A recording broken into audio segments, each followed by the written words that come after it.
coming to you from PNN. Today we'll be talking about an important issue that affects our poorest community, women in low-wage jobs. Women make nearly 6 in 10 workers in low-paying jobs, even though they make up less than half of the overall workforce. This issue affects women of all backgrounds, no matter their education level or whether they were born in the US or not. This is a big problem because many of these women are supporting families while earning very little. It's happening all across the country and it affects our own community as well. We should care about this because fair pay and job opportunities matter to everyone. Now, let's hear from Dr. Bandy, a former teacher but now administration here at the Poor School. So my first question is, what actions do you believe employers should take to ensure for wages for female workers? So I think in general, transparency and communication is going to be the most useful for that.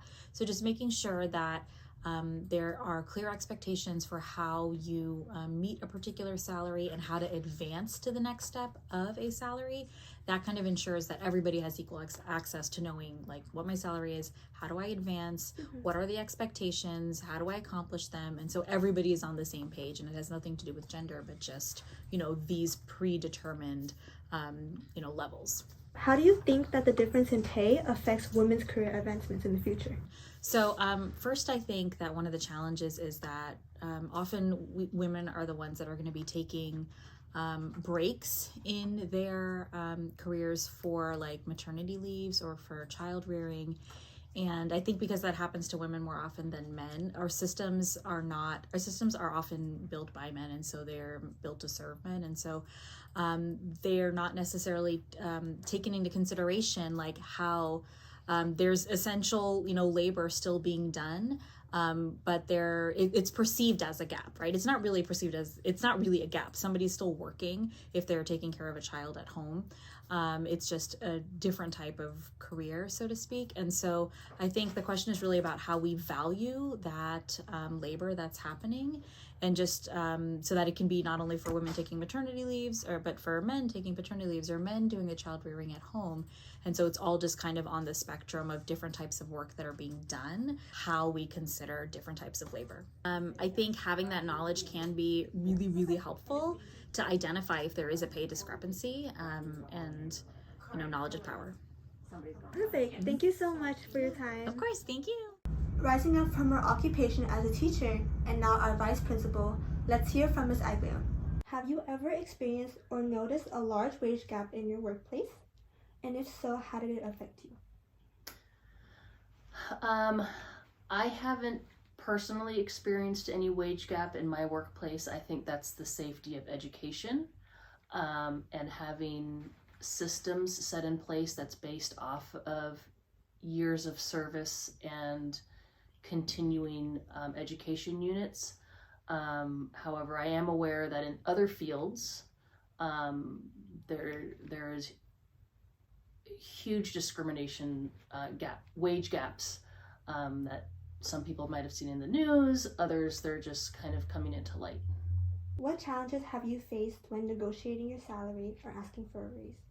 Last year in vice principal role, I had a large part in planning our Preuss Promise, so that gave me a bonus opportunity. But in a previous role, in order to get advanced or promoted, I should say, from carts to being able to be inside the warehouse, I did have to meet with a manager and pretty much explain to him or swayed him why I should earn a spot inside the warehouse. Do you think women are given the same opportunities for promotions and leadership roles as men? And why do you think so, or why not? Outside of education, I firmly believe that women are not given the same playing field as men. I know there's a lot of jobs and careers out there that's based off of a network of who you know. And I firmly believe that when a male and female are put in the same setting, the male's personalities and character traits will stand out to the general audience more than the female. What changes do you believe need to happen in order for women to receive fair and equal pay?